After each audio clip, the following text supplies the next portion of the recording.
Good evening. I'd like to call this meeting of the Pinetop-Lakeside Town Council to order. We do have a quorum tonight. Councilor Smith is away on business. Please make sure your cell phones are silenced. I'd ask you to stand and join me in the Pledge of Allegiance, and please remain standing for the invocation.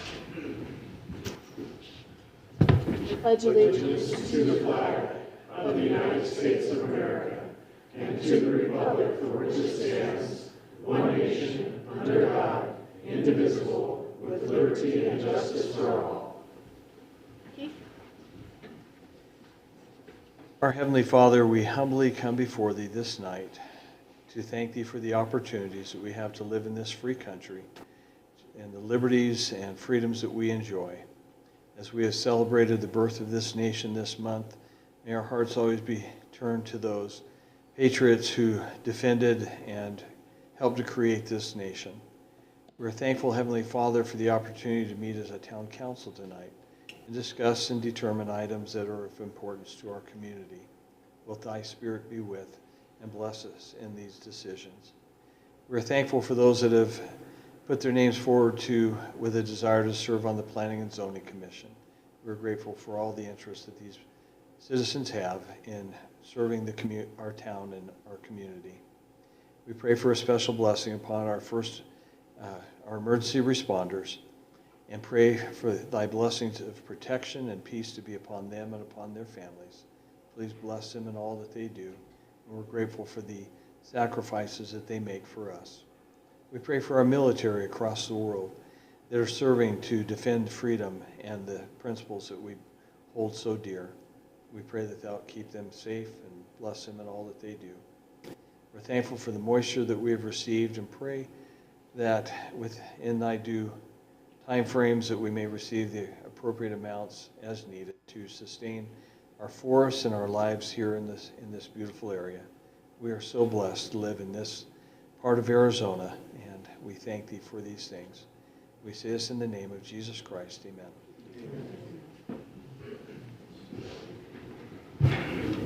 Thank you, Keith. Item B on our agenda is call to the public. This is a business meeting of the Town Council. The town values and welcomes public input.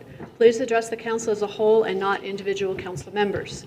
Do not address staff or members of the audience. Council action on items brought up and called to the public is limited by the open meeting law.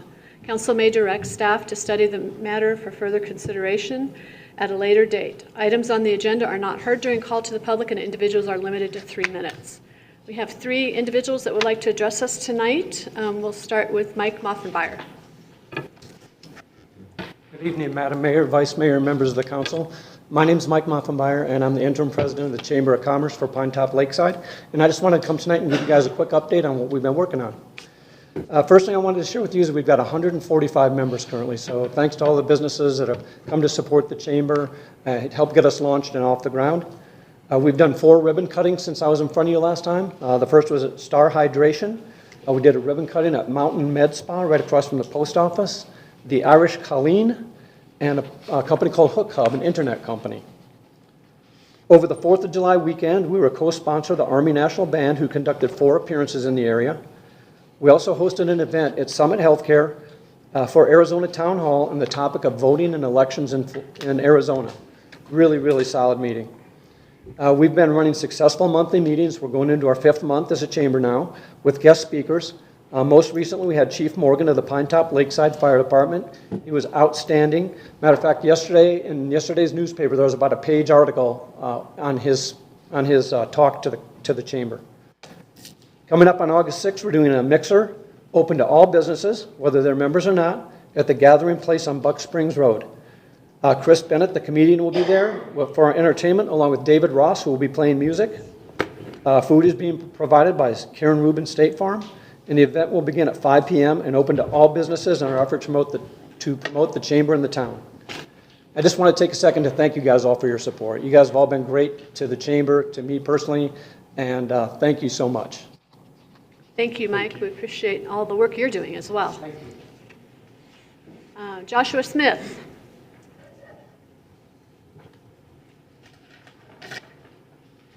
Thank you, Madam Mayor and council members, for having me. So I just wanted to come up and reiterate again that we have Happy Tails coming up. August 24th is the date. I do have tickets available for purchase. They're $20 for a meal ticket, which gets you a meal in the door and a bidder number. That being said, the meal ticket is not required to come in. I also have some of our summer raffle tickets as well available. They're $10 a piece. We have a Blackstone with a dual air fryer, 2 0G chairs, like a fold-out table, lawn table sort of thing. And then we're going to have a $150 gift certificate to the Snowflake Smokehouse to go along with that. So that's going to be drawn at Happy Tails. We'll be selling the tickets all up until the day and through the event. In case anybody's not aware of what Happy Tails is, we have a live auction, we have a silent auction, we have a blitz auction. We also have our doghouse thrift shop that will be on site selling items as well that can be purchased, for a set price. And then we also have raffle buckets that'll be there. We will also have animals there available for adoption. And in past years, we've done a great job of adopting out pretty much all the animals that are brought. So it's always a really great event. It's in the orchard behind Charlie Clark's. We're really looking forward to it. And we'd like to see everybody there. So I did speak with Keith Johnson earlier about the tickets as well right before. And him and I are working out tickets as well on that end, but if anybody's interested, don't hesitate to reach out. Thank you, Josh. Thank you. Appreciate you coming tonight. Eduardo Coronado.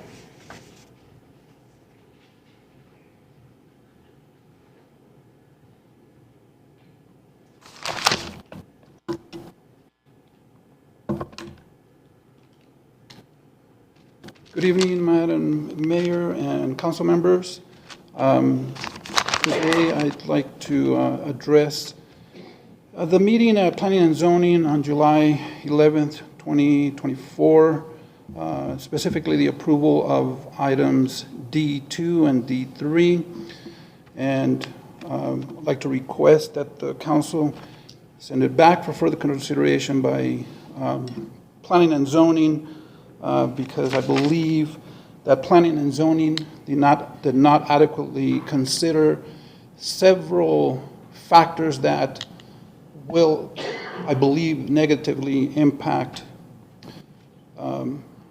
the area of the project that was presented to Planning and Zoning on the 11th of July. Specifically, there were no consideration by Planning and Zoning regarding the impact on the environment, such as green spaces, disruption of wildlife, impact on the traffic and transportation, which, based on the presentation, would increase congestion, safety hazards, impact on noise levels, pollution by what I believe would be increased traffic, visual aesthetics of the area, impact on neighbors' properties and their privacy, obstructing views, changing the views of the current owners of property, and impact on local amenities, so increased strain on infrastructure. During the presentation on July 11th, there was no concrete presentation or any evidence that any of those things were taken into account specifically by Planning and Zoning and by the project, people who want to move forward with the project. I believe that it's their responsibility to inform the public, inform P&Z, inform the council of how this specific project will not impact those areas that I discussed. And my request again is that the council, before it takes it up, sends it back to Planning and Zoning for reconsideration of all those items. And I'm sure I've left many things out, that planning and zoning did not consider. Thank you. Thank you, Mr. Coronado. Any other individuals like to speak and call to the public? Okay, seeing none, we'll move on then to item C, which is our consent agenda. All items listed are considered routine matters and will be enacted by one motion of the council. There'll be no separate discussion of these items unless a member of town council requests that an item or items be removed for discussion. Council members may ask questions without removal of the item from the consent agenda, and items removed are considered in their normal sequence unless called out of order. Are there any questions or comments from the council? I would entertain a motion then. Vice Mayor? I move to approve the consent agenda. Second. I have a motion and a second. Is there further discussion? All in favor, please signify by raising your right hand. Thank you. That carries unanimously. Item D is business before the council. Public comment will be taken at the beginning of each agenda item after the subject has been announced by the mayor and explained by staff. Any citizen who wishes may speak one time for 5 minutes on each agenda item, either before or after council discussion. Questions from council members, however, may be directed to staff or a member of the public through the mayor at any time.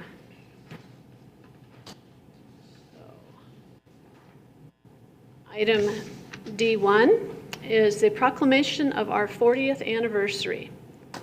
From the Office of the Mayor, Pinetop-Lakeside, Arizona. Whereas the town of Pinetop-Lakeside was incorporated on July 31st, 1984, and whereas the town of Pinetop-Lakeside is a diverse community which recognizes and honors our rich and significant history, and whereas the town of Pinetop-Lakeside is commonly known as Arizona's recreation destination, surrounded by the largest ponderosa pine forest in the world, and serves as the gateway to an abundance of outdoor and recreational activities, including hiking, mountain biking, fishing, hunting, and camping. And whereas today you can use and enjoy new and improved parks, playgrounds, walking paths, trails, and sports fields.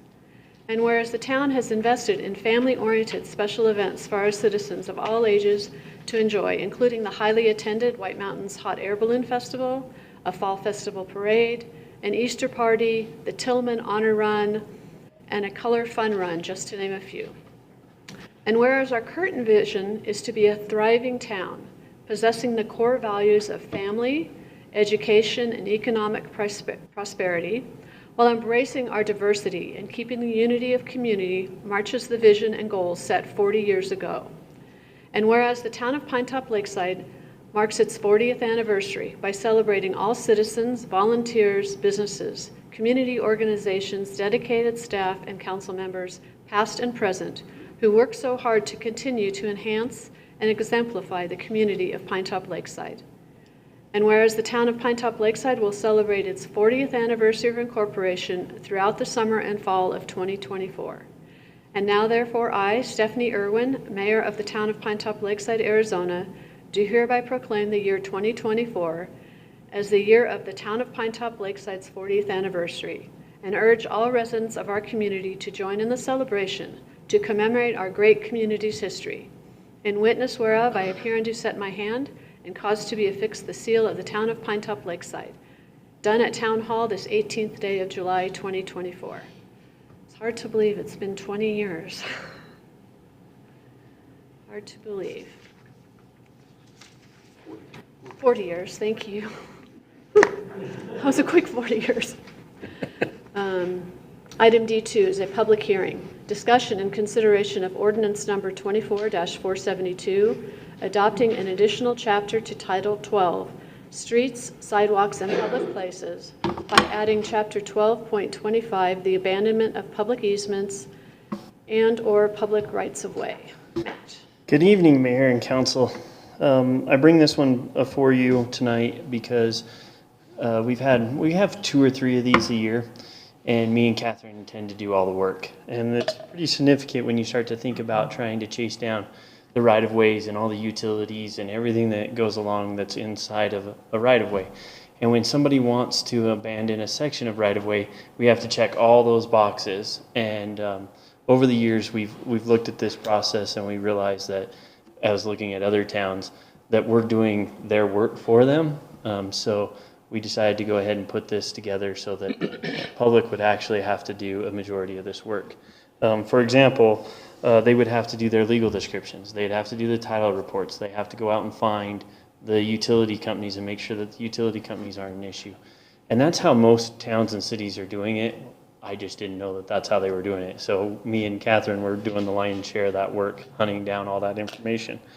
So this will allow them, this will give them a process and all the information they need to bring the right paperwork back to us so that we can move forward with abandonment. I think I've brought a few of them to you guys over the years, but in the future, all that will put together, and then I can review all the stuff that they've put together, and then I can come back to you guys with a report is what this is, the overall of this is. So.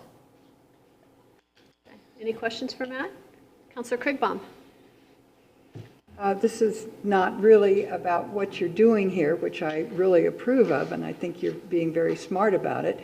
But I'm wondering if in 2027, having the new highway is going to make any impact on the right-of-ways. Not for.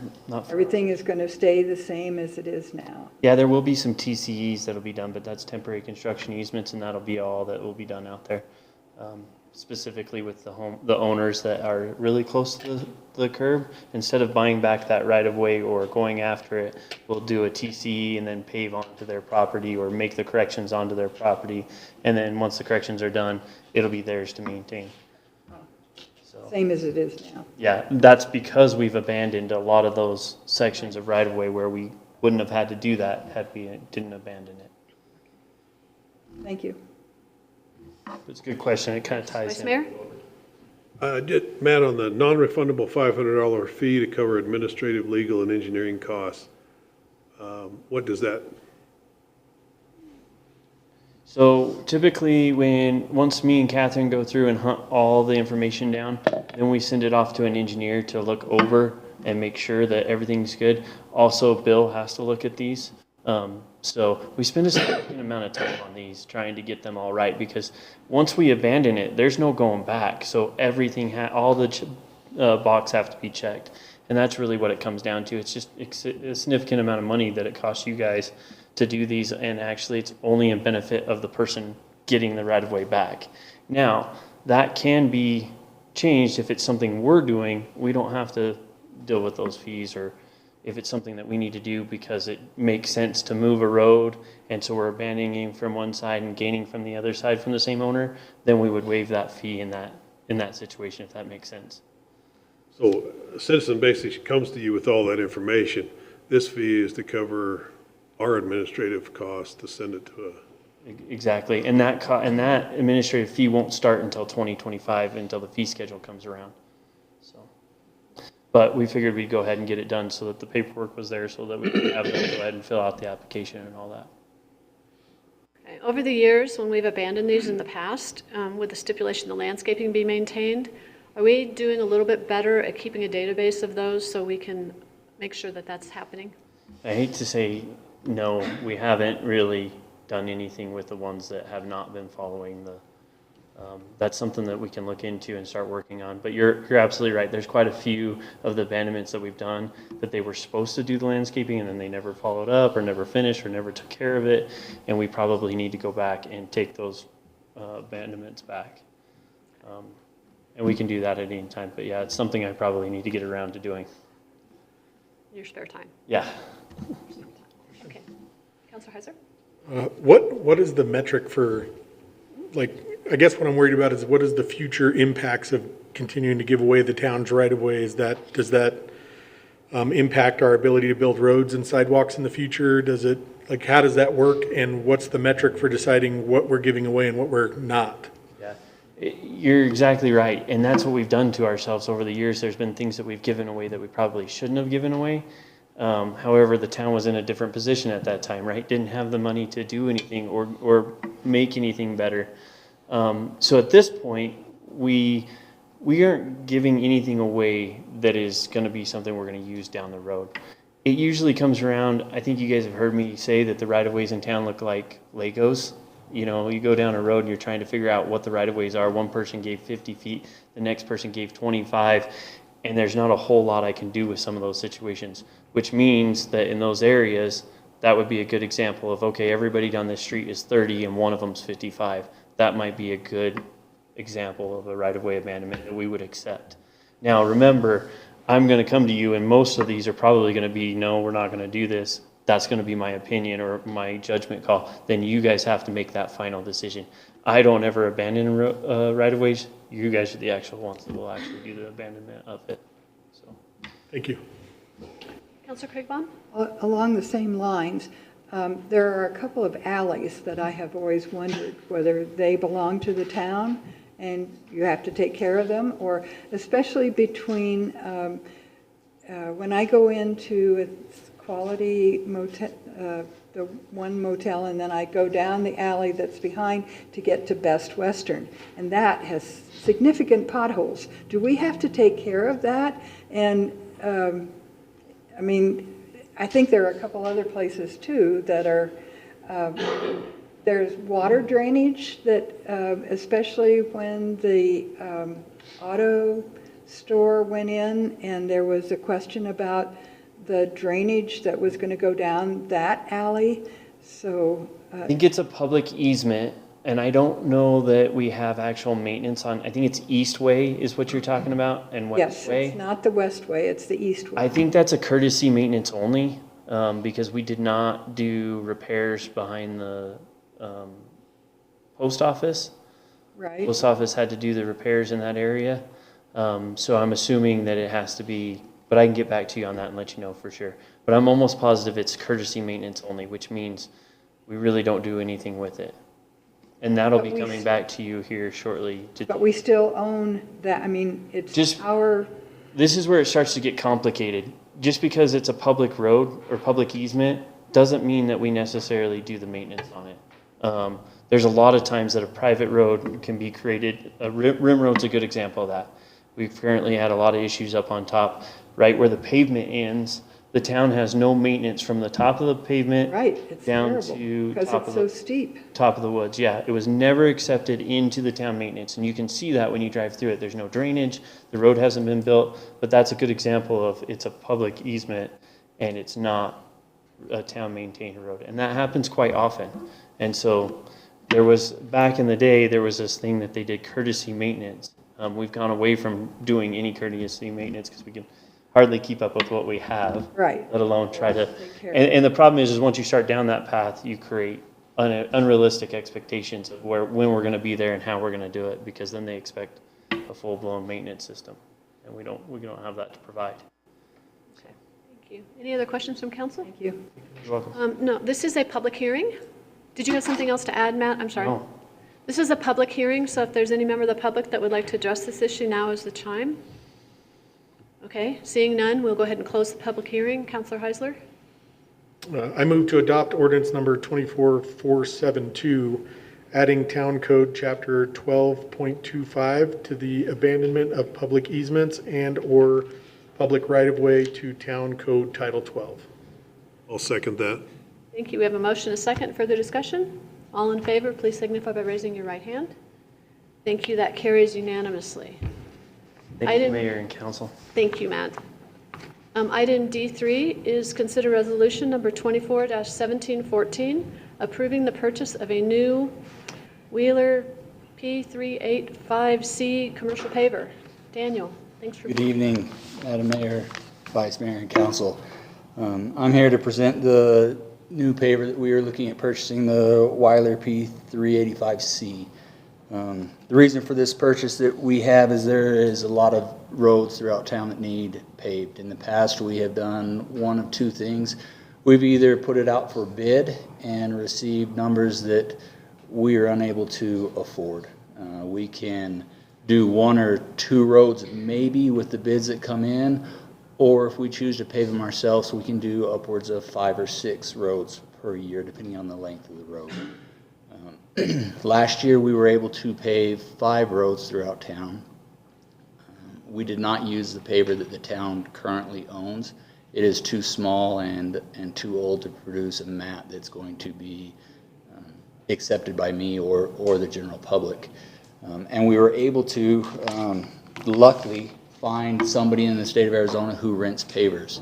This gentleman also sells those pavers. Everything he has is for sale. So we are asking that you approve the purchase of this machine. It is going to be purchased through Caterpillar on the Omnia contract. The purchase price is $345,315.19 with annual payments of $56,695.19. Any questions for Daniel? Counselor Craigbaum? So you say we already own a paver, but it's too small. Yes, so Can we sell it? yes, thank you for asking that. We are going to sell our paver if we get this approved. We plan on putting it up on public auction. The estimated value of that paver is between $5,000 and $7,000. So when you say you pave 5 roads, can you equate that more to mileage than roads? Is that possible? Roughly last year we paved, I would say, a mile and between a quarter and a half. Not a significant amount. We also did pave the back parking lot of the PD building, the front parking lot of PD building, Woodland Lake's new parking facility, and we did a few overlays throughout town. So it's not just the paving of the roads, which is another reason why this will be extremely valuable. When you have to rent one, you cannot do the project whenever you want. You have to plan that. If the paver's not available, then you have to wait for it to become available. When we have significant potholes or overlays and the plant's hot, the oil's ready, we can use the paver at will if we own it. Thank you. Anything else for Daniel? Question. Yes, Vice Mayor. Can we rent this out to other municipalities? That has been a discussion in the past. I do not know the legalities of what that would entail. My suggestion would be the only way to rent that out and to maintain the integrity of the machine would be to rent it out with a crew. You can never control how well somebody else is going to take care of what you own. In short, yes, it'd be up for discussion from you guys. Thank you. Anything else? Motion? Vice Mayor? Question. Oh, yes, I'm sorry, go ahead. And this cost has been projected in the budget that you guys proposed earlier? Yes, it has. So it's already been accounted for in the budget, it's not a new expense? Correct. Vice Mayor? If I could, too, for those who are tuning in and not here, it seems like this is a lot of money, and we're deciding something in a matter of a couple of minutes here, but this has been presented to us as a council in the past when we were going over our budget for a couple of days. So, I mean, we do spend more than a couple of minutes looking at these items before we make decisions on them. That being said, I would move to adopt resolution number 24-1714, approving the purchase of a Weiler 2024 P385C Commercial Paver through the Omnia Partners Contract number 212816 in an amount not to exceed $345,315.19 to be paid with annual payments that are subject to annual appropriation, and authorize the town manager to execute all documents necessary to complete this transaction. Second motion. Thank you. We have a motion moved and second to approve this resolution. Further discussion? All in favor, please signify by raising your right hand. Thank you. That carries unanimously. Thank you, Daniel. Item D4 is consider resolution number 24-1715, approving the purchase of a Massey Ferguson MFE series tractor. Daniel. This Massey Ferguson tractor is primarily going to be used in the Parks Division. We currently have a John Deere that is getting up there in years and maintenance costs for it, as well as the size of the one that we currently have is a little bit small for the seating, the aerating, and the other things that the Parks does with that tractor. It would be a complement to the other one that we have that we are planning on keeping. It will cut the time down in which the Parks Division aerates and reseeds or sands over. That way we'll be able to have the fields that everybody uses up here. And I have to give props to our Parks Department for a second. If you take a second and go look at Woodland Lake or Mountain Meadows, this year those parks have been extremely green. They've done a very great job of maintaining them, and people have come up to use them. We've had many softball tournaments over the last month that they have done a great job to do. The tractor that they currently have, if this one gets approved, that one also we would put up for sale on public surplus auction. The amount in which we might be able to get for that tractor would be somewhere between $3,000 and $7,000 is our estimated value of that tractor. The implements that we currently have, because we have John Deere tractors and this is a Massey Ferguson, will all fit hydraulically, and the hookups to use on either the John Deere that we will keep and the Massey Ferguson that we are looking to purchase. Questions for Daniel? Yes, Vice Mayor. Hey, what's the lifespan, expected lifespan of this tractor? This tractor should last, with the maintenance that we do, between 15 and 20 years. The one that we currently have is over 20 years old. Thank you. Seems like a good investment. Any other questions? Motion? Councilor Heisler? I move to adopt resolution number 241715, approving the purchase of a Massey Ferguson MFE series tractor through the Omnia Partners contract 212816 in an amount not to exceed $53,391.17 to be paid with annual payments that are subject to annual appropriation, and authorize the town manager, Johnson, to execute all documents necessary to complete this transaction. Second. Thank you. We have a motion and a second. Is there further discussion? All those in favor, please signify by raising your right hand. Thank you. That carries unanimously. Item D5, consider resolution number 24-1716, approving the purchase of a new 299D with mulcher head. New Caterpillar. I'm sorry, that's not on here. Daniel. Mayor, Vice Mayor, and Council, this 299D Caterpillar with the mulcher head is another investment which we are asking the town to consider doing. With the lands that we have to maintain, the mulcher head will be a significant value to the town. It can take down, from what I'm told and what I have looked at, anywhere from an 8-inch tree all the way down. We do not currently own anything that can do that. We don't own the pulverizers or anything. The machine that we do currently own is not large enough to operate the mulching head in which we are looking to purchase.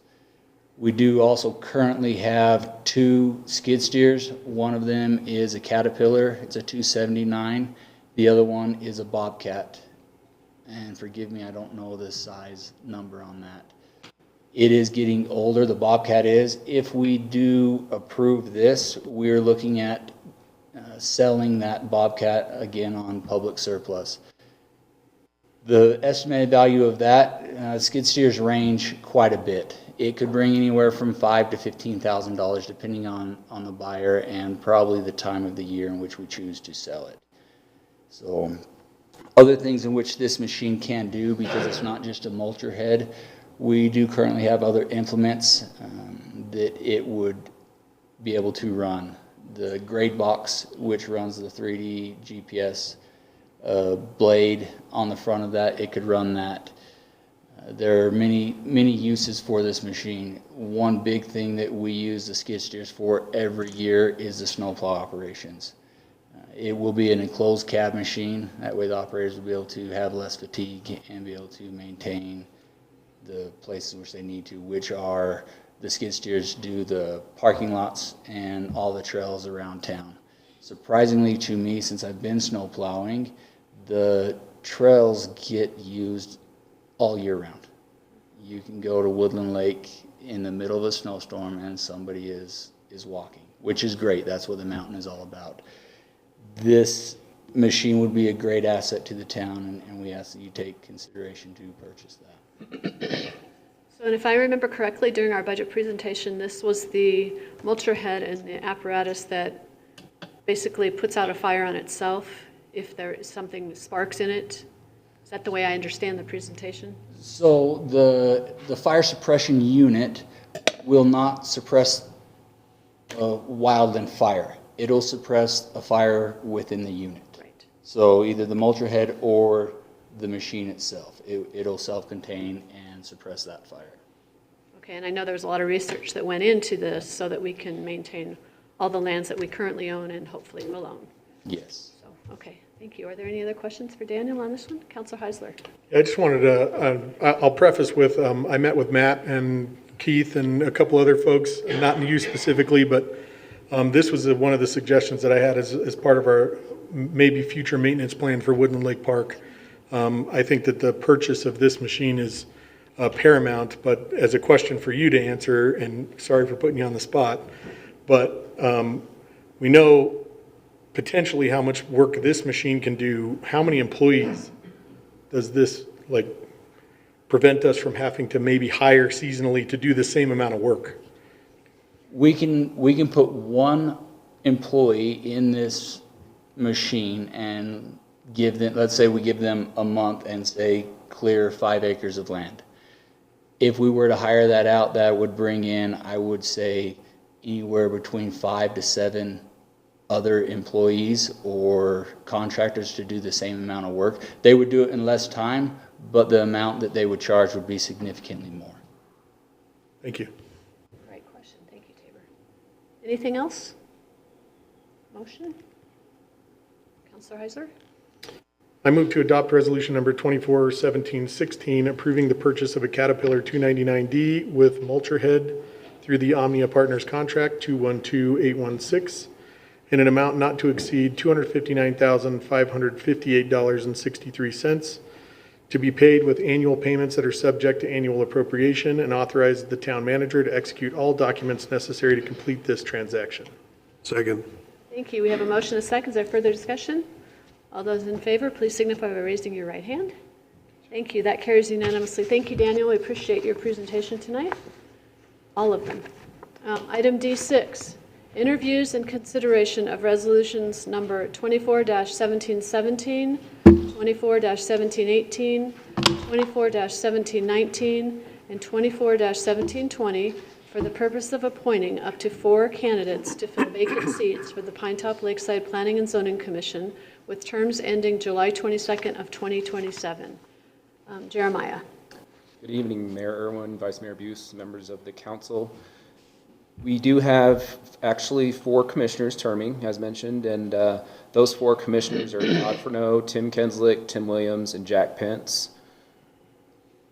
We are fortunate enough to have the amount of response we had. At first, I was nervous that maybe we wouldn't have very many people, so we did a lot of extra things to try to get the word out, and it looked like it worked because we got a total of 9 applicants that we'll be interviewing tonight. And I'm grateful for that. As Keith mentioned in the invocation, it's nice to see that we have this many people in the community that are willing to serve. It's not an easy job by any means. It's probably more difficult than some of the applicants may realize, because we deal with a lot of controversial topics and hard choices and recommendations that had to be made to you guys as a council. So I'm grateful that we had that many applicants. And so I think without further ado, I think we should start interviewing the candidates, but keep in the back of your mind that we currently have, in the town code, it spells out that we can have 3 members of the commission that are not actually in the town incorporated boundary of Pinetop-Lakeside. They can live in the school district as long as they don't live in the municipality. They can live in the Blue Ridge School District. So we currently have 1 sitting member that fits that qualification, so we can appoint as many as 2 in the county and no more than that. So out of the applicants, yep, you have to keep that in mind as well, because that's one of the requirements of town code. So I think that we should go ahead and introduce the candidates. I'll name them first, and I think that we'll probably interview them in that same order alphabetically. Can we stop for a minute? We have 1 citizen that wants to speak on this issue before we go into the interviews, please. Yeah. Ralph Engler, would you like to speak?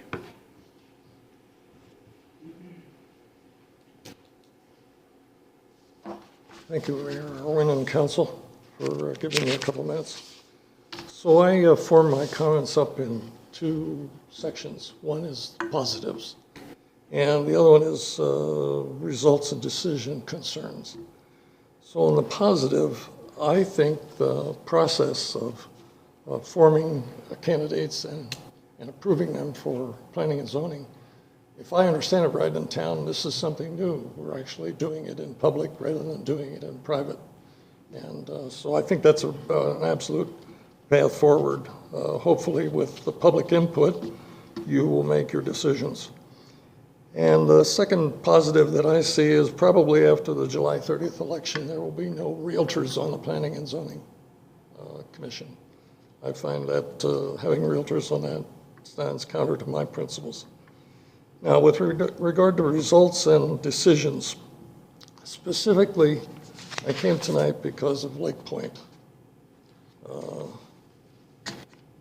We had an opportunity, I personally had an opportunity to sit with two people that are the principals in this Lake Point proposal.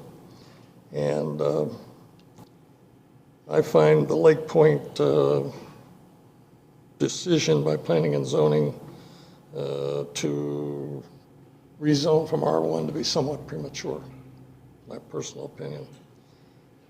In terms of their credibility, these guys are land people.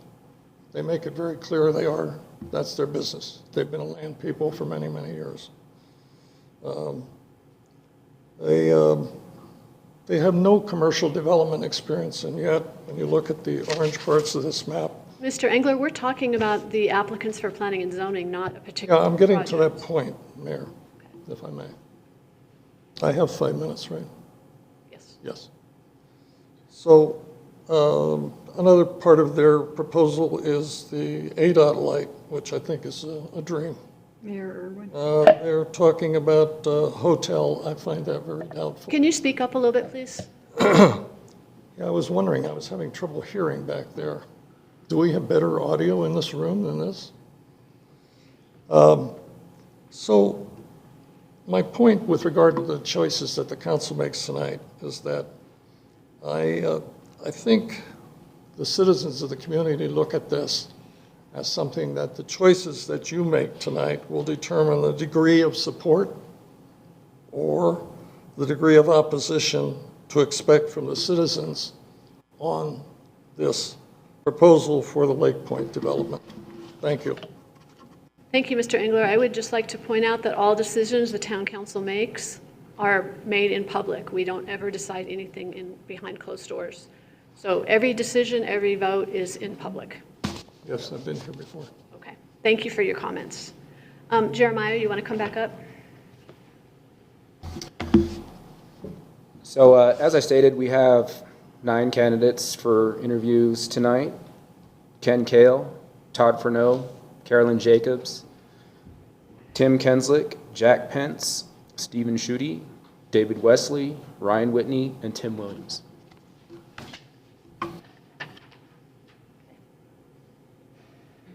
Are we going to ask them to leave and interview them individually? Yeah. Kenzie? Okay. So we're going to start. We'll do it in alphabetical order. So Kenny Kale will be first. If the rest of you would go with Mackenzie, and we'll come back and get you in a few minutes. Hello. Mayor Stephanie. Hang on just a second till they all leave. Oh. We have a list of questions, and the questions are actually going to be there, but we'll ask them. I'll read them to you. Okay. Okay, so the first question is, what motivated you to pursue this position, and what do you hope to achieve during your term? What motivated me to pursue this position is that I feel like we're not at a crossroads. We've already gone past the crossroads. We need to turn around and look at who we are. We're nature, tourism industry would be the heart of what we should be, because we have a central park that's bigger than New York City, and we have opportunities that a fellow town close to us that has dirt and cedars don't have. We have water, we have nature, we have forest lands. And we need to look at opportunities that are available to people in Arizona right now, such as the Grand Canyon, because the Grand Canyon has an area where people can intensely go and be part of nature, but they also have an area where they go to the parking lot and they look at the railing and then they come back. It depends on the individual's time commitment that they can do for the experience that they want. And I think we could start leaning towards that and working towards that. That would provide income that's really needed for our town to grow. And the only way we can do that is through annexation. We need to get county land that is near water and near these areas annexed. Now, the story over the past 40 years has been the city council is the bad guys. They're going to bring taxation to everybody. That's not the story we need to present to the public. We need to make you guys the heroes. Just like Sholo is having developments around Sholo Lake, they protect the availability of the public to reach Sholo Lake. Now, Corpus Christi has done that. That's a town in Texas. But San Pedro Island, they've allowed private owned property to shut off access to nature. And that's really important. Kenny, you need to speak to the Okay. microphone there. Thank you. Sorry. That's okay. I think that's important. There's good and bad in everything, and we need to have a balance. You see that San Pedro Island's starting to lose their appeal because nobody can get to nature because they have so many private properties that cut off that avenue. So what we need to do is we need to annex property, and then we need to purchase property that's near water, near smaller parks that can be utilized for those people who can't make the time commitment to hike around as much as they can. Thank you, Kenny. Okay. We have some other questions. Vice Mayor? Ken, when weighing the outcomes of planning and zoning decisions, how do you prioritize competing interests such as residential, commercial, and environmental concerns? Those are three big concerns, and every time you have an issue like the one presented to you, there's many avenues that or pitfalls that we can fall into, and it's through honest discussions with people and realizing that there's no one side against the other pitting. There shouldn't be this division in government. Government should work cohesively together with respect for everybody's opinion. I know that if I'm on the Planning and Zoning Committee, that I would not be right in every case. You know, I'm a fallible person, and I know that, and I can respect somebody else's opinion, and they can steer me in the right direction with actual proof and evidence. And I think that's what we need on planning and zoning people who've had experience dealing with issues that are complex. And I want to say that you have a lot of good candidates, and I might not be the best candidate for you guys. I did have a public administration degree, but that was many years ago, and I was a school teacher. So I didn't attend very many city or town council meetings when I was a school teacher because I was busy working and doing that type of stuff. But retired, I have the time.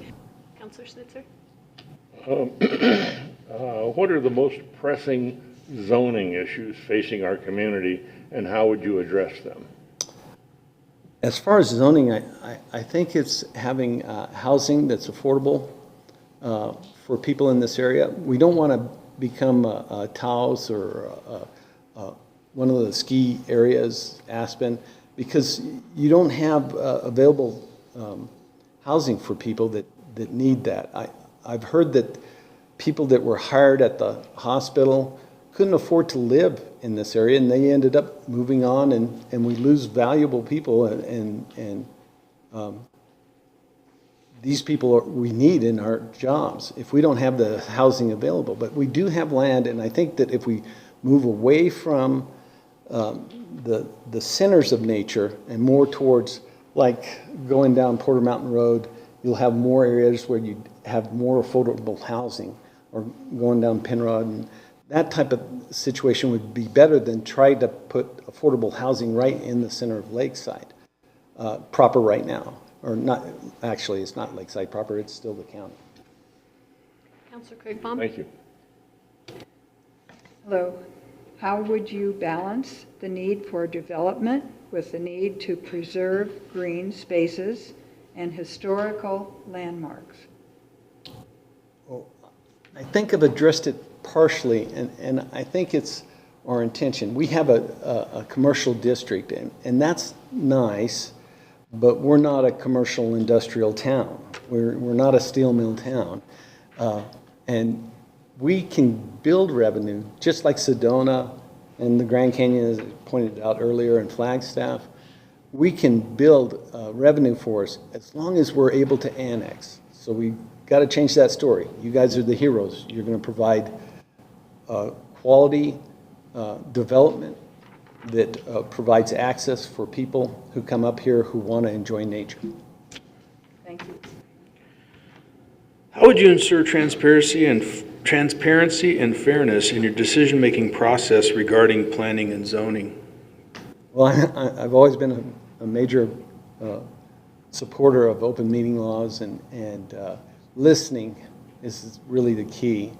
Any good listener or good leader is a good listener, and also respecting each other's opinions when they kind of butt up against your ideas. So that's important. How would you handle feedback from community members with opposing viewpoints on a given issue? I think I addressed that too. We need to listen. There are people who will come up to you, and I'm speaking to the choir here, that are emotionally charged, who only see their side. And it's so easy to do as humans to say, what about me? What about not in my backyard? You know, it's only my viewpoint that matters. And what we need to do is we need to listen. We need to be fair with them. But we also need to address some of the issues and say, hey, but have you thought about this? This is the other side of the coin. And it might not be what you want to hear, but I did listen to you, and repeating what somebody says to you is really important so that you understand what they're trying to say. And they feel like they are valued, because you want to have citizens who feel like they're valued. This room was filled with citizens who want success for Pinetop-Lakeside, the town. And I think if we utilize these people, I think that's going to be a great thing for our town, for the future. Okay, thank you, Kenny. All right, Appreciate your application. Have a seat, and we'll bring Todd Furneaux in. They didn't get to listen to me. That's up to you.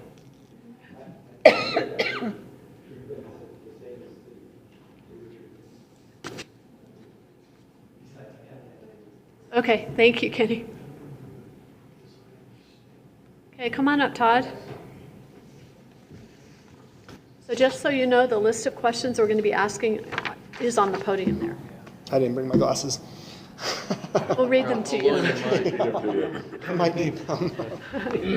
So what motivated you to pursue this position, and what do you hope to achieve during your tenure?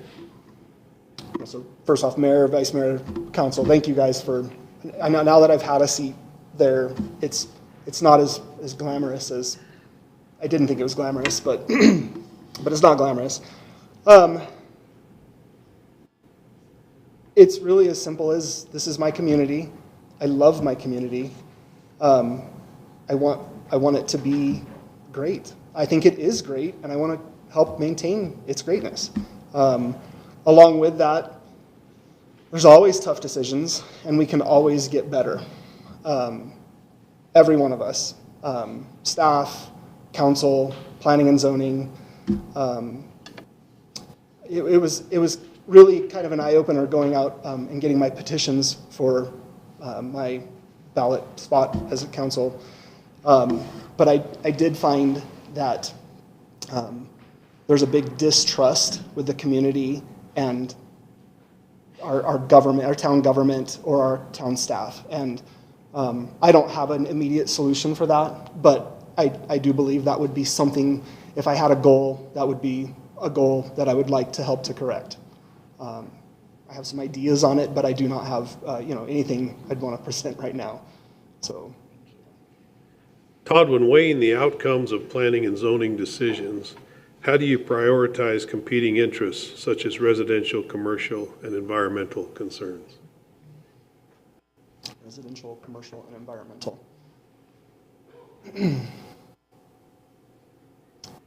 I'm gonna categorize environmental like our existing forests, the animals that belong to it. I think that's a very big attraction for our town. I think that's very important, whether it's an attraction or not. So, you know, as we expand, if there's a decision made to expand into that, I would real quickly have a negative thought for that. So from the environmental perspective, you know, I don't want to go into any more forests. I would like to use the land infill before we ever consider going outward. Retail and commercial, is that, what is the? Residential. Oh, residential. On the residential front, we need annual population. We need annual residents. So that does weigh in heavy to me when making a decision. We want our annual workforce. We want the ability to hire teachers and for them to work in our community or to live in our community where they work. Not just teachers, but firefighters, city staff. We don't want them to have to drive from Vernon. It's not the worst option, but I'd love to see them live in our community. So that when I'm weighing those options out in my head, if that's, you know, going to be the balancing act for me, that's also a heavy consideration. And then on the commercial side, you know, retail, commercial is a very changed thing from a long time ago. I've been in retail my whole life. The internet has changed the game. But we still need retail. That's what people travel here for. We need retail beyond pizza and beer sales. We need retail. We need shops for people to go to. So I definitely encourage retail. I'd love to pursue retail for our town and support it. So from the balancing act, it's a tough one, but I mean, first and foremost, I don't want to see any of our forest outside of our existing boundaries get gobbled up. That would be a heavy deciding factor. Thank you. What are the most pressing zoning issues facing our community, and how would you address them? I mean, we need affordable housing. We need affordable housing. We need housing that is not short-term rental. With fair housing laws in place, we can't, if it's going to be a rental, the only thing that our deed restrictions or our CC&Rs that, you know, as splits or things could happen, that I think the only thing that I see that we can do legally to help would be to push long-term rentals, because that gives people that live here an opportunity to live here. If it's near or surrounding current multifamily, it's not multifamily right now, but everything around it is multifamily, I think that's an issue. And if it fits to make it go multifamily, I've learned a lot already, you know, being a planning and zoning member, but spot zoning is a no-no, but sometimes it's kind of needed. We need to break some of those rules every now and then to get, I mean, if we have a couple lots that aren't multifamily, that everything around it is, for whatever reason, it's just like that, and we could make 6 homes out of these lots, I think that just makes sense to do. So finding a way to do sustainable, economical housing is very important. Okay, thank you. Okay, good. Hi. How would you balance the need for development with the need to preserve green spaces and historical landmarks? I mean, I think, you know, depending on the size of the development, there's so many different scenarios, right? But like, depending on the size of the development, if the developer comes to us with a great plan and there's option for green space or connectivity to green space, I think that we ought to encourage strongly the developer to do that.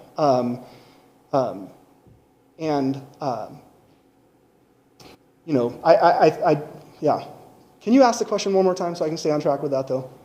How would you balance the need for development with the need to preserve green spaces and historical landmarks? Yeah, so historical landmarks are very important, and I don't think we have that many of them. So the ones that we do have, we need to preserve. But definitely, I don't know our code like Jeremiah does, or but we do need, when a developer comes to us with a sizable development, they have to know coming to us that we value our green space. And so they can't go too dense on us, or that's just part of what they need to do. Maybe their project specifically doesn't have the space for green space, but they can buy something else that has green space and buy it forever to lock it up as green space. It's possible to have both. I really think it is. Good, thank you. How would you ensure transparency and fairness in your decision-making process regarding planning and zoning? Can you say it again? How would you ensure transparency and fairness in your decision-making processes regarding planning and zoning? Well, we have rules about quorums and so we have meeting law rules, and so we can't have too many people gather together. But just like Mayor Irwin mentioned, I mean, the decisions are made in public, and we can't have side meetings. That's not healthy for anybody. It's not healthy for the connectivity of planning and zoning as a whole. If you have a couple people that are always making decisions on the side together before the meeting, I mean, so for me that's just a no-no. That doesn't happen. And quite frankly, almost nobody's going to get in my head strong enough to influence me that way. That's just who I am. But so that'd be the transparency part. Fairness, it's not always going to be fair. Life is not always fair. Some decisions are hard, and some people are not going to like it. But you try to do your best for the whole of the community. How would you handle feedback from community members with opposing viewpoints on a given issue? I'm not strong there. I mean, I do my best to listen, but I do want. I'm honest. I try to give my opinion back, but at the same time, the strongest way is just to listen to them and let them be heard. And usually, I do find even though I'm probably quick to speak, I think that I'm learning to just listen, and by the time that they're done, you'll find out they have a probably pretty valid point. So, listen.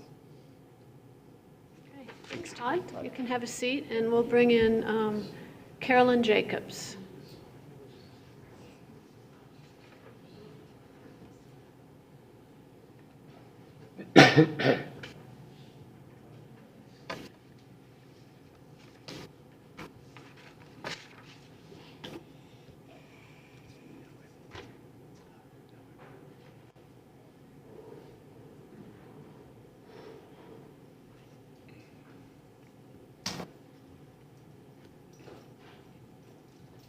Hi, come on up, and just make sure you speak into the little red light there so everybody can hear, and our questions are on the podium there for you, but we'll read them out to you. Okay. So the first thing I would like to ask is, what motivates you to pursue this position, and what do you hope to achieve during your tenure? I am motivated mostly because I love the communities on the White Mountain. Grew up with a father who was mayor off of Nonacholo, and enjoyed those conversations. He ended up living with me the last 4 or 5 years of his life. We had lots of conversations about city government. So I'm excited about that, but I also feel pretty strongly that a well-planned community provides safety and beauty and resources and family stability. And so I'm really motivated by that kind of focus. I know I don't have a lot of very little real estate background, but I think I have some transferable skills from what I've done. Thank you. When weighing the outcomes of planning and zoning decisions, how do you prioritize competing interests such as residential, commercial, and environmental concerns? I would prioritize the competing interest related to, kind of like in healthcare, the long-term benefits, whether it's commercial or environmental or residential. They would all need to be looked at for the long-term benefits of the project. What are the most pressing zoning issues facing our community, and how would you address them? That's a good question. I actually, my own bias probably a little bit, is bringing in some commercial businesses that would help with providing tax revenue for the city. Is probably one of the things I feel pretty strongly about protecting our forest and our parks. The lakes up here, I just heard that Shillow Lake was sold, and that makes me sad. So, I'd be focused on that. And how would I address them? I probably have a learning curve there, but I would think that I would address them, again, based upon long-term benefit. And I'm pretty comfortable dealing with people who are upset just from healthcare. So I think that I would be able to talk and to reason well. Thank you. How would you balance the need for development with the need to preserve green spaces and historical landmarks?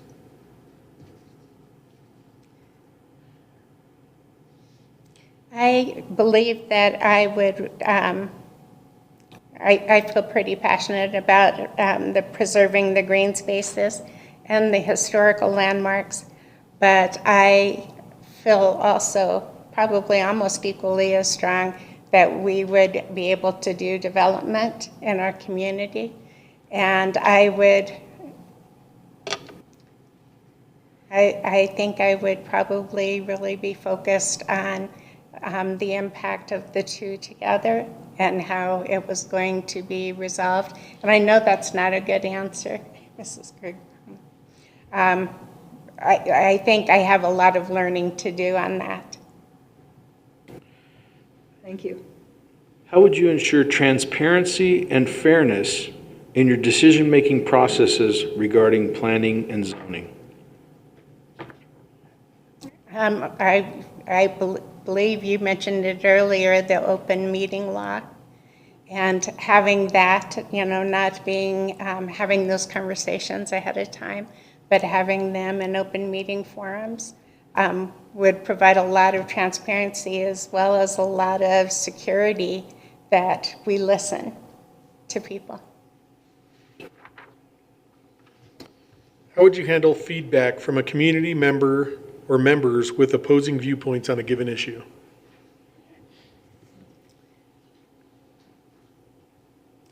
I believe that because I have learning, I think I would be really good at listening to point of views. And there would be some people who are really focused on their own personal without taking a bigger picture, and being able to have those conversations and to listen to their ongoing concerns and still be able to make the best recommendation to y'all that I would be able to make. Thank you, Carolyn. We appreciate you coming tonight. You can just have a seat, and we'll bring Tim Kenslick in next.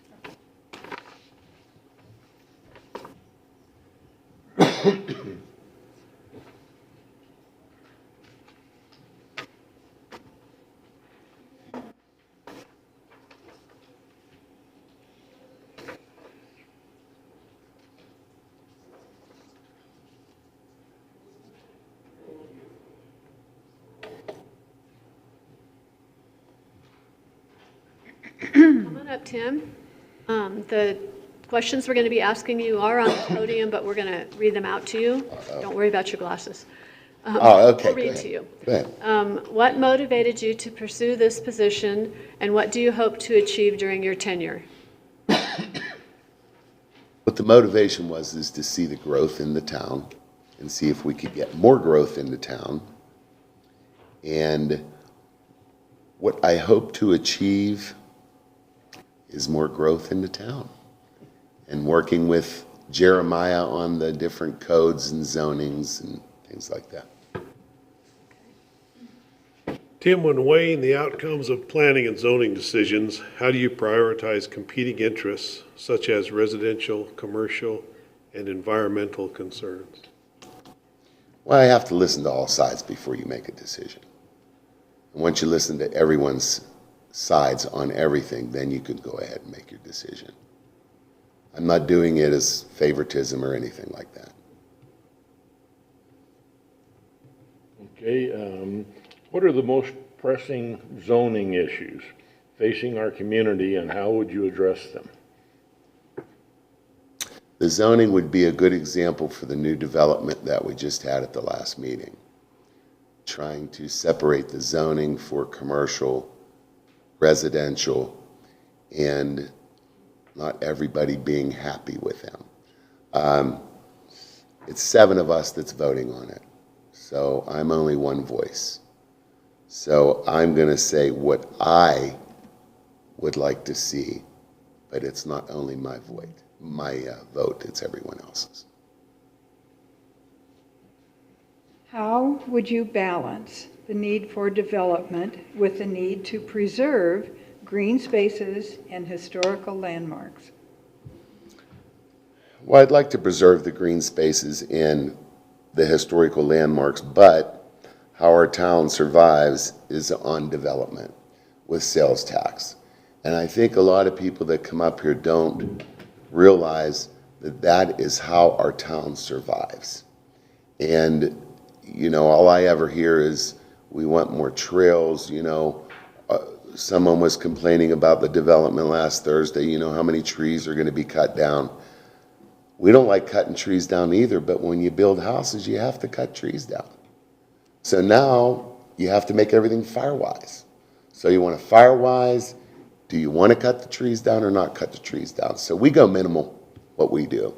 But I love green space, I love the nature center and everything like that, but you still have to have growth to pay the bills.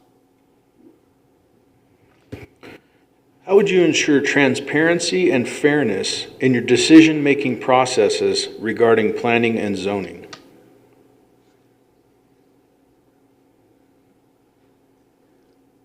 Transparency, I'm the type of person, I'm out in the open. I don't hide anything. So being transparent is not me. And the decision in making the process regarding planning and zoning, it's like I say, I'm only one voice. There's 6 other members. So everyone has to decide on that. How would you handle feedback from a community member with opposing viewpoints on a given issue? I just listen to them.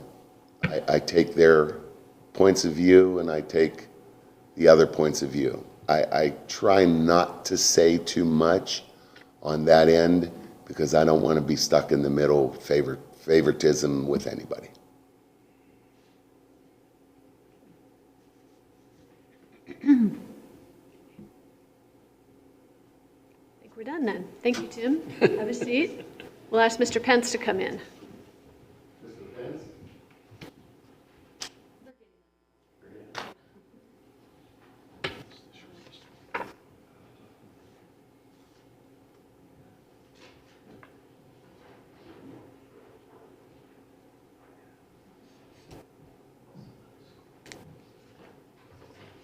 Come on up.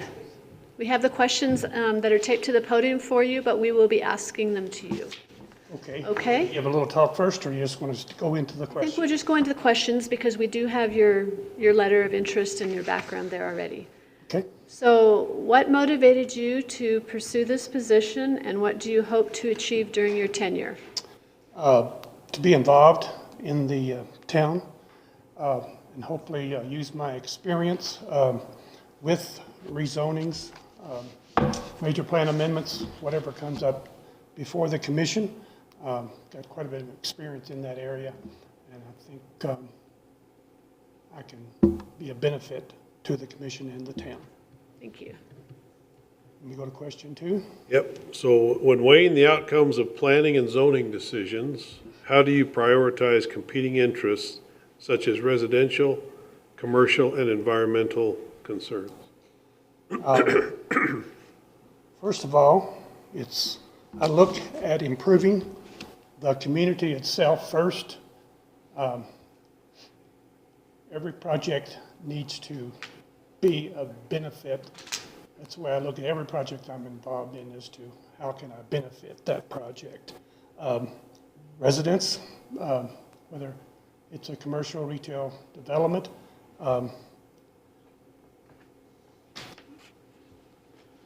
everybody has an opinion, and that should be considered in any type of zoning or major plan amendment.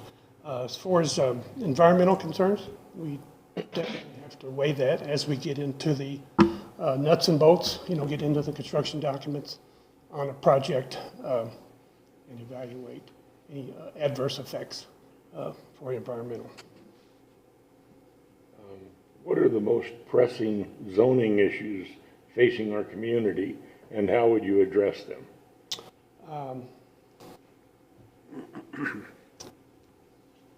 I feel that we do need additional development. There has been a couple come in here of late, and I understand there's a couple more coming in right in my neighborhood. We need, and with the additional businesses that's coming in, we're going to need the infrastructure to support those. And I know everybody talks about traffic. That's an issue we got to deal with.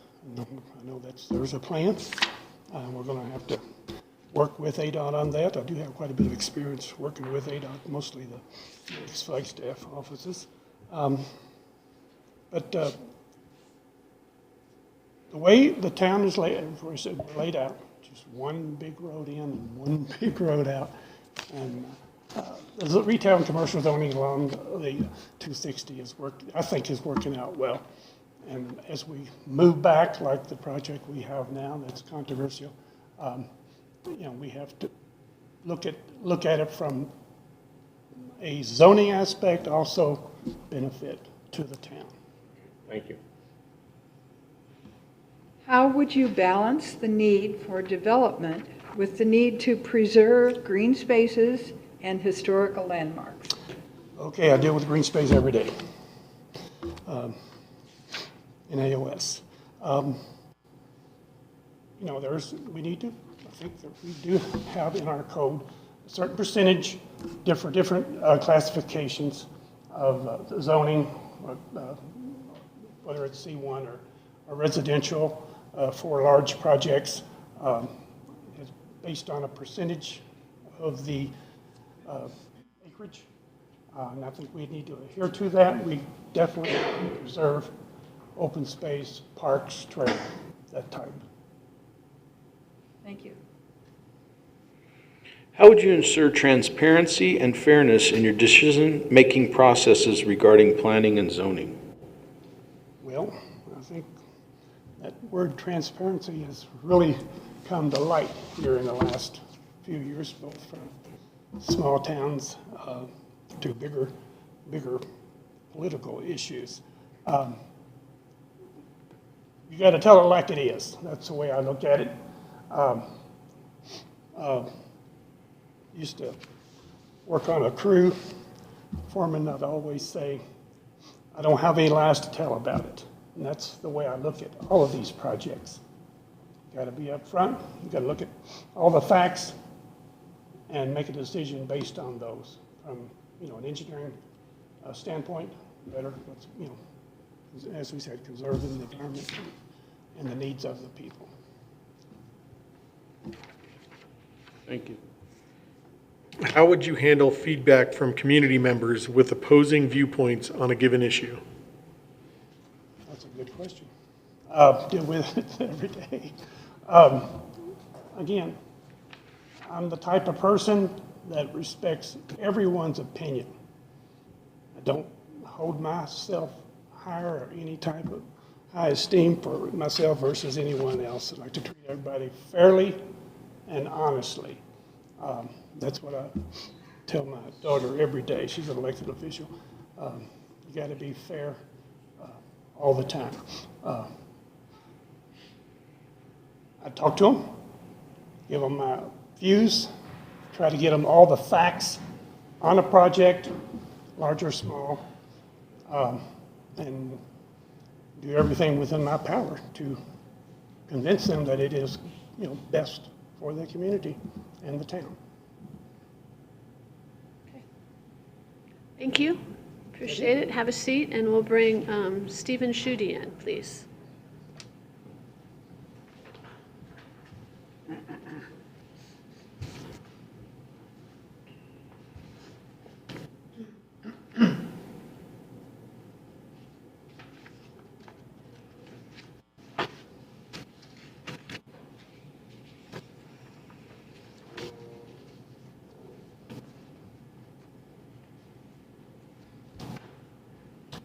Hi.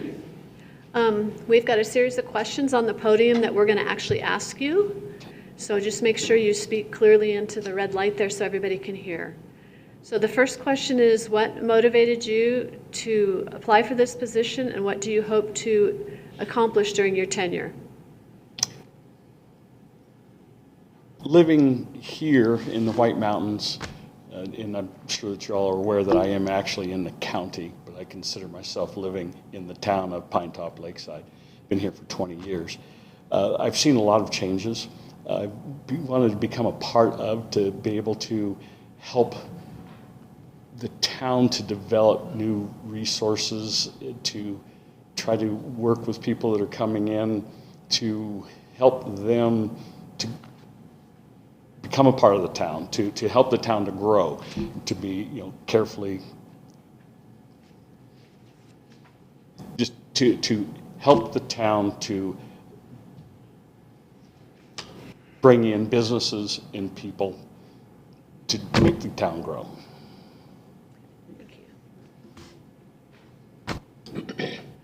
When weighing the outcomes of planning and zoning decisions, how do you prioritize competing interests such as residential, commercial, and environmental concerns? There's always going to be different opinions. There's always going to be a number of different people that have different agendas.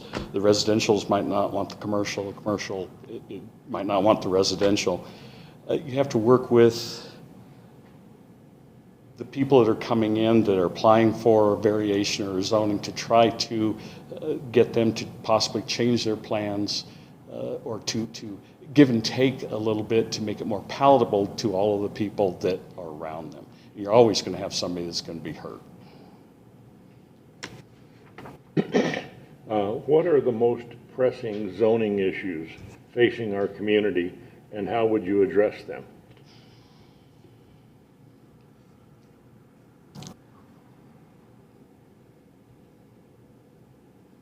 I think zoning issues just have to be decided on a case-by-case basis. The zoning is already in place according to the general plan in the zoning areas within the town.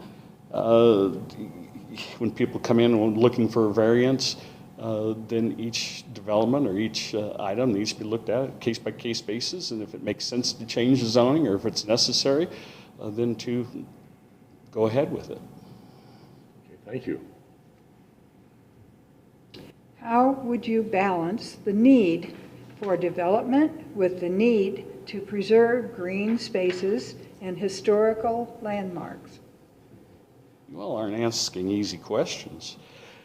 Pinetop-Lakeside is known, from all over for the quiet, the trees, the weather, and so on. And I think that that is a part of the existing plan, is maintaining the green space that we have. I think that if in the development of a plan, or whether you're building a home or a commercial project, that as many trees as possible need to be preserved, and or maybe replanting trees to give a buffer around the development or home, but you also have to be fire-wise to where the trees and so on have to be away from the structure. So it's a difficult situation, but you just have to give and take. How would you ensure transparency and fairness in your decision-making processes regarding planning and zoning?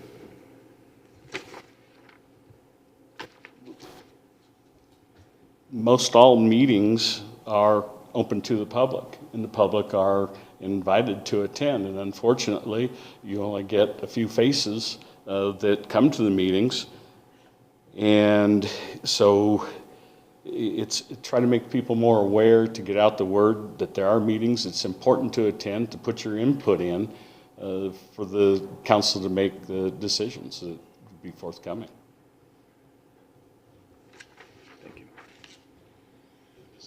How would you handle feedback from community members with opposing viewpoints on a given issue?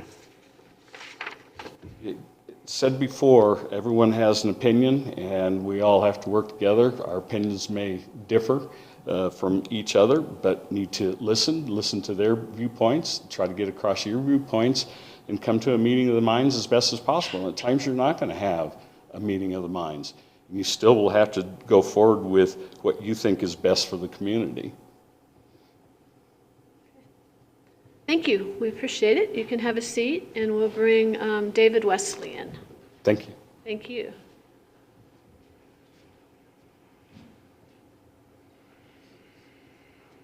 You can stay.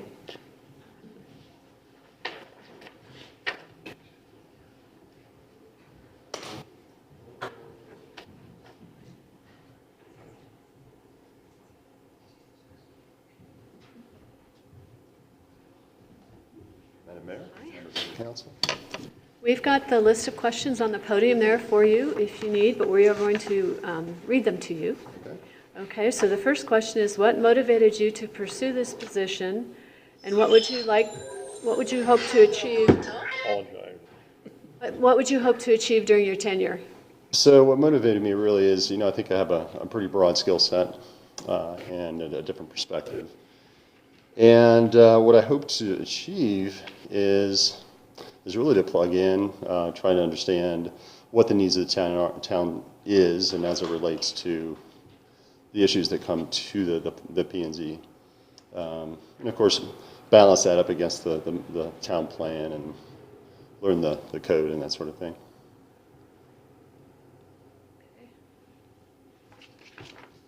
When weighing the outcomes of planning and zoning decisions, how do you prioritize competing interests such as residential, commercial, and environmental concerns?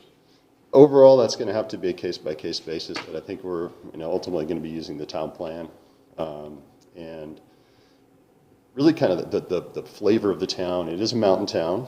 It's a small town. We've got that valued feel to it, so we want to keep that, but we also want to see the town grow intelligently. So, again, case by case. What are the most pressing zoning issues facing our community, and how would you address them? The most pressing zoning issues. My knowledge in this is going to be a little bit low, I'll be frank with you, but to me it looks like open space is going to be one of those. Second is really probably more medium to higher density housing, and as it relates to that. That's just based on what I see and what I see as far as an employment need for the town, right? So where do people live that we want to employ people, and where do people stay when they want to come and visit? Of course, where do people stay when they want to live here full time, right? So we kind of balance all of those pieces. Okay, thank you. Yeah. How would you balance the need for development with the need to preserve green spaces and historical landmarks? That's a really important question, so if you don't mind, I'll read that.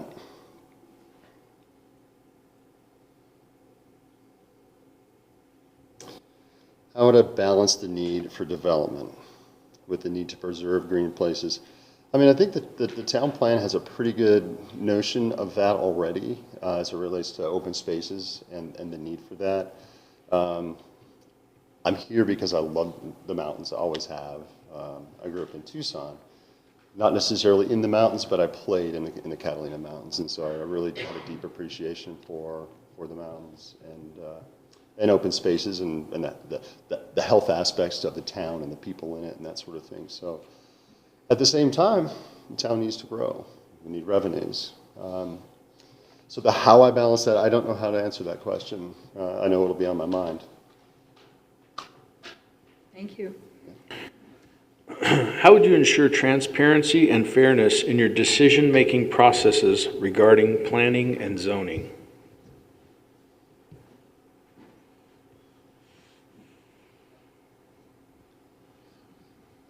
I mean, not play hide the ball. You know, as far as my asking the questions, being outspoken and being available for questions.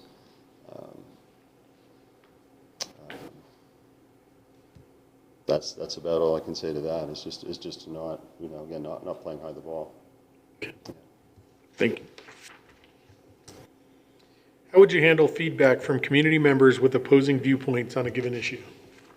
I think all perspectives are important, right? So somebody's going to come to the commission and they're going to present their ideas and their hopes and their grievances and that sort of thing. I think everyone's perspective needs to be heard in order to really understand the larger perspective, right? All the pieces need to fit together.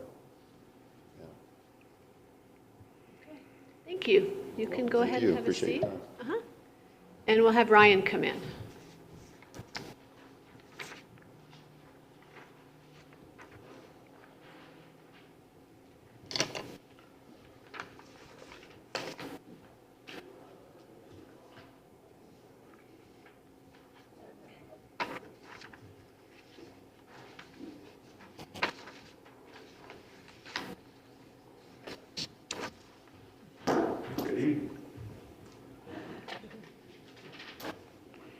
Hi. Thanks for being here, Ryan. We've got a list of questions we're going to ask you. They're on the podium for your reference if you want to look at them. Just please make sure you face this way so that your voice can be picked up on the microphones. Absolutely. So the first question is, what motivated you to pursue this position and what do you hope to achieve during your tenure? What motivated me is my family. We're full-time residents here. The community is important to us because it's our forever home. The things I'd like to accomplish would be advancement and prosperity. And I think that to do that, it takes forethought in the Planning and Zoning Commission to move ideas into actions, to achieve new levels of success that maybe the town hasn't had before, or maybe a different paradigm of thinking. But my motivation personally is for my family. Thank you. Ryan, when weighing the outcomes of planning and zoning decisions, how do you prioritize competing interests such as residential, commercial, and environmental concerns? That's a great question. In negotiation, I think there's really two ways to go to negotiation. You have an integrative solution or a distributive solution. Distributive implying, you know, someone has to win in that transaction. An integrative solution trying to find the common ground elements, maybe the Venn diagram type approach of how do the residential, the commercial, and the environmental concerns kind of coalesce with each other, and what is the highest priority amongst those three focus areas. So I think what you would do is you would assess those three domains, what their initiatives and priorities are, and stack and rank what outcomes you desire to achieve, and also accept what desires you may not be able to achieve amongst those three domains, because when they come across, there inevitably is going to be some area of scope, agreement, disagreement that won't be met or achieved. And so it kind of becomes a utilitarian approach to trying to find the greatest common denominator for everyone involved, and in this case, residential concerns, commercial, and environmental. Thank you.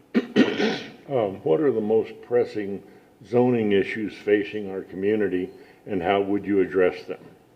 So land use planning seems to be pretty popular in terms of how to utilize the valuable finite resource of land that is available to the town. How to address it. It's a complex process to get everyone to agree to a long-term plan and vision. And so I think for you to be able to do that, the most important thing you can do is communicate and collaborate with everyone in the community and try to understand the intersection of people's thoughts and attitudes, how to approach land use, zoning mix between the commercial, residential, agricultural that we talked about. As a member of the Planning and Zoning Commission, it would be important to me to listen first and to think about the appropriate response to the person who's bringing their concerns forward. I think the community members want to understand that they're being heard, that their thoughts are being dissected, thought about, and forethought is going into the process of planning and zoning's decisions, especially for decisions that have a very long-term impact for the town. Thank you. How would you balance the need for development with the need to preserve green spaces and historical landmarks? Well, I think when you are making a decision collectively and you have things that you can't undo, like cutting down trees or encroaching upon water reserves, anything that's environmental in nature, the most important thing to do is to codify protections at the town level that would prohibit infringing on those resources. And I think that those types of prohibitions exist, but it doesn't mean that new concerns in that domain are not relevant or that they're entirely covered from the legal and governance standpoint. As I think any tree that gets cut down, for instance, is going to raise someone's concern about a tree being cut down. And I know the town puts their best effort forward to protect those types of resources. But I think really, in essence, I think the gentleman earlier spoke about environmental protections as being part of the conversation around the land point development. And I think that those conversations should be had early in the process about environmental impact and remediation potentially. And so I think that that's how you would address it proactively. And then, of course, cooperation with the council from the legal governance again, as I said earlier. How would you ensure transparency and fairness in your decision-making processes regarding planning and zoning? I would make myself available to those who wanted to discuss with me or seek counsel on any of my decisions. I'd be transparent, sitting in the chair, making sure that my concerns were known and addressed as a commissioner. I don't think that there needs to be any hidden agenda in the Planning and Zoning Commission, and so transparency is a must. I don't think that you can obfuscate what your desires are in this type of position. You have to be consistent in your approach and methodology on making decisions. And so transparency also implies not changing stances or attitudes repetitively to suit particular stakeholders' interests or others. So I think that the best thing you can do to remain transparent is to communicate, make yourself available, and be consistent. Thank you. You're welcome. How would you handle feedback from community members with opposing viewpoints on a given issue? I would listen first. I would try to understand, as they say, the other person's argument, whatever their concern, whatever their confrontation might be, try to understand it, process it, and respond appropriately. I think that you have to marginalize your own perspective on things and be humble about understanding the other person's point of view. And sometimes you have to reflect deeply on that and make sure that your decision-making process isn't in spite or in opposition to their priority or value set. It's about understanding what they care about, why they care about it, and how you can help them resolve that problem with the solution. So. Thank you, Ryan. We appreciate your time tonight. Thank you very much. Go ahead and have a seat. Appreciate you. Thank you, Mayor, Council, staff. Thank you. Thank you, and I'll invite Tim to come in. You don't have to leave, Ryan. No, you can just have a seat.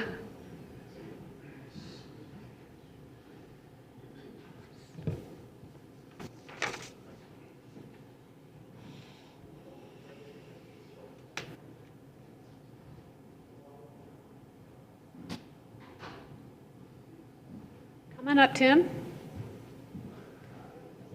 We have a few questions we're going to ask you, and they're on the podium there for you if you want to just follow along, but we are going to read them to you. Just make sure you speak this way so your voice is picked up on the microphone. So what motivates you to pursue this position, and what do you hope to achieve during your tenure? Well, I think I have proven myself over the years of being on planning and zoning, and I want to keep giving back to the town, which I have been, and I want to achieve more than what we've already achieved by giving back to the community and to the town. It's being on planning and zoning, you're giving back to the community and trying to develop the town in a proper way. Okay, thank you. Tim, when weighing the outcomes of planning and zoning decisions, how do you prioritize competing interests such as residential, commercial, and environmental concerns? Well, we've always looked at what it's zoned for, and if they're changing the zoning, what they want it to be, and what's in the best interest of the town when considering those.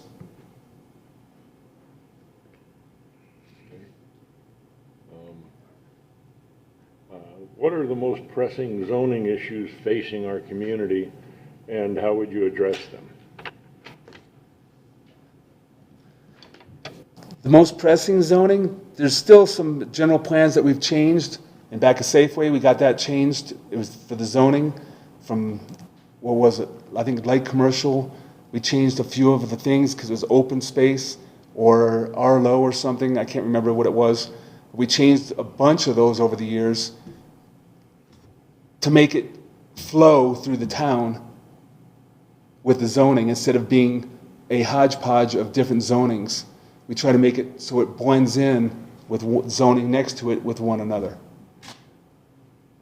Thank you. How would you balance the need for development with the need to preserve green spaces and historical landmarks? Well, with development, I mean, you have to have 30% open space in all the developments. In the historical landmarks, if it's in the property that's being developed, that's something that's brought before us. And if we know about it, we can bring it to the attention of the developer. And what is right, just like with this last one that we did a week ago, on planning and zoning, they wanted a PUD, and we put in light commercial at the front of the highway and at the side of Shoal Lake Road with PUD in the back. So we made a stipulation separating that instead of making it a PUD throughout the whole property.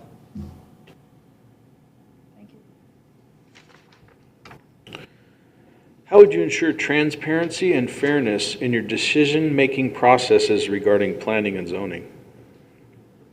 We look at what's presented to us.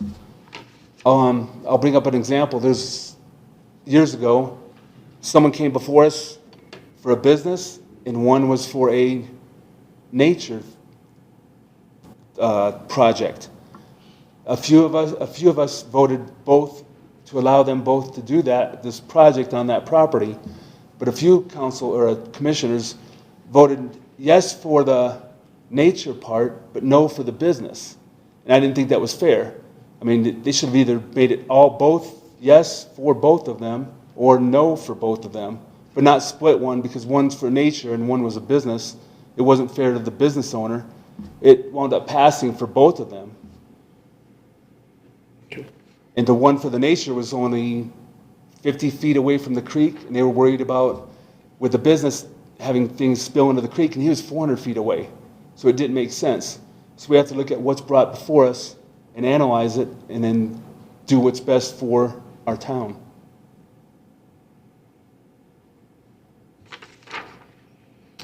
How would you handle feedback from community members with opposing viewpoints on a given issue?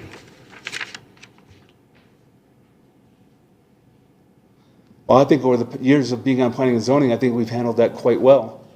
Of handling, I mean, we're not going to make everybody happy, but we try to do what's best for the community. And we don't criticize people when they come before us. We just take it into consideration of what they're bringing to us. All right, thank you, Tim. I just want to thank all the applicants. Obviously, we have a lot of well-qualified people, and we can only seat 4 currently, so I would encourage those of you who may not be selected tonight to keep your ears open, because we may have future openings coming up. Pursuant to ARS Section 38-431.01A1, the council may vote to enter into executive session upon a public majority of the members constituting a quorum. A public body may hold an executive session for the following purposes: discussion or consideration of employment, assignment, appointment, promotion, demotion, dismissal, salaries, disciplining, or resignation of a public officer, appointee, or employee of any public body. Except that, with the exception of salary discussions, an officer, appointee, or employee may demand that discussion or consideration occur at a public meeting. The public body shall provide the officer, appointee, or employee with written notice of the executive session as is appropriate, but not less than 24 hours for the officer, appointee, or employee to determine whether discussion or consideration should occur at a public meeting. What are the wishes of the council? Vice Mayor? I move that we enter into executive session. Second. Thank you. It's been moved and seconded. All in favor, please signify by raising your right hand. Thank you. That carries unanimously. We will step out for a few minutes.